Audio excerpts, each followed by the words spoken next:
seen a video online, so I thought I'd come check it out for myself. And here we go, United Nations plane right here in North Bay. I wonder where all those cops in Ottawa came from. And there's no snow on it. It just snowed last night.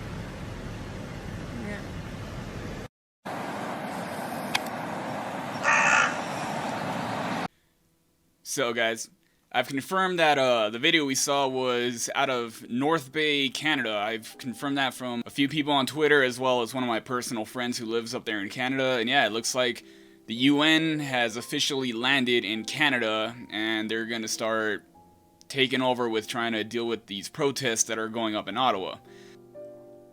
Just a whole bunch of shit going on, and I'm going to be real quick on this one today.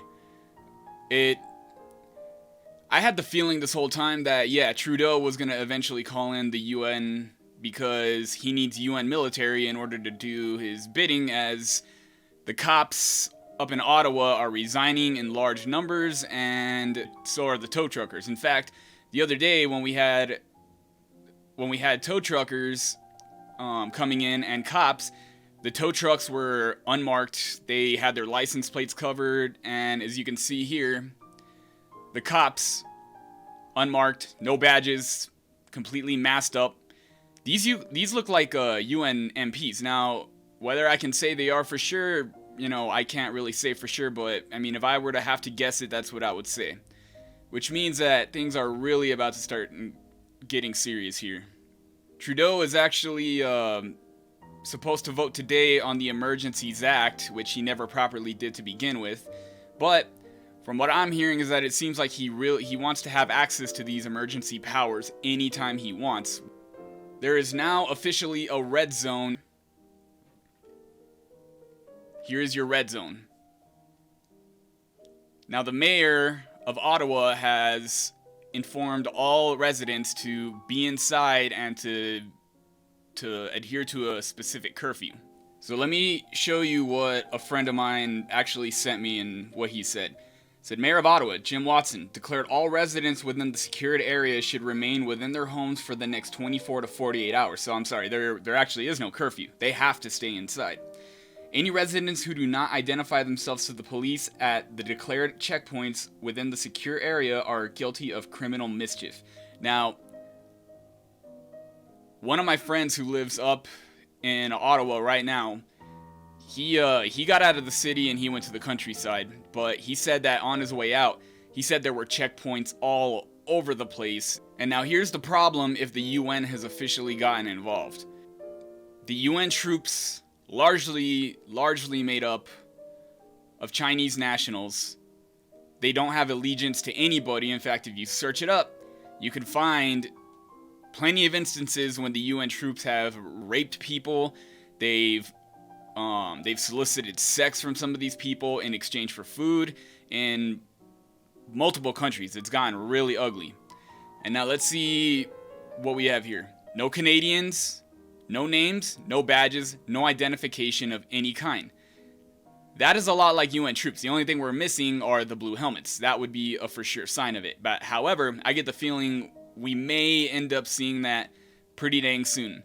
And there is a video of a man who was wanting to walk and get some coffee, and an officer who's unmarked goes up to him, completely masked up, and he asks him, "Where are you from?" Now that is really weird to begin with, because let's say, for example, in the city I live in, if a cop were to come up to me and he were to look at me, he would be able to tell whether I'm from here or not. There's no doubt about that, and I'm pretty sure the same could be said for any other city out there. The cops know generally who is from there and who is not. So it almost seems to me like this cop may have not been from the area. Now that is not the only thing going on. It looks as if there are other premiers who are getting rid of their mandates in other parts of Canada and who are refusing to side with Trudeau. However, I get the feeling this is why Trudeau has been asking that he get permanent access to the Emergencies Act whenever he needs to. Now, a lot of people are speculating, is this George Soros? Who is this? Well, I get the feeling it's actually the World Economic Forum. And the reason for that is because there's a recording out there of Klaus Schwab talking about how he has infiltrated the government in many areas in Canada and in a lot of other countries as well. In fact, if you go to the World Economic Forum website, you can find a lot of this information. They have it out on the open. And it's pretty ridiculous just how blatant they are about it. If we go to this tweet right here, Trudeau's deputy, Chrystia Freeland, who is also a director of Klaus Schwab's World Economic Forum, she says she plans to make her emergency powers permanent.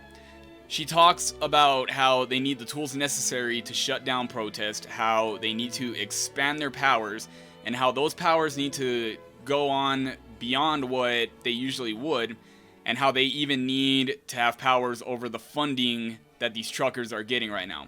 This is definitely getting out of hand. It's getting insane. Like I said, I really do not know what is going to happen at this point. There is one video, which I'll go ahead and put at the end here, that shows Klaus Schwab giving a speech, and he is actually propping up Trudeau. And at this point, you know, anything can go. I'll keep you guys updated on anything that happens with this one, but so far, it does look like the UN has gotten involved in Ottawa and in Canada, and they are making their way in. So go ahead and like, subscribe if you like the content, and I will go ahead and put my Rumble, my Odyssey, and my BitChute in the description. You all have a good day. Peace. As you know, the theme of this annual meeting is Mastering the Fourth Industrial Revolution. It certainly will be a world, hopefully, not certainly, hopefully, if we take the right decisions, which will be a diverse world characterized by plurality. It will be a world which will combine significant investments into the future, into our soft and hard infrastructure. It will be a young world. It will be a digital world. Now, who could represent such a world better than you, Prime Minister? To represent also a new, open Canada, I want to use this opportunity also to thank our Canadian constituency, which always has been a very loyal and very much engaged constituency here at the Forum. Prime Minister, we are very much looking forward to listen to you. So we will have some exciting, interesting moments. Thank you. Thank you.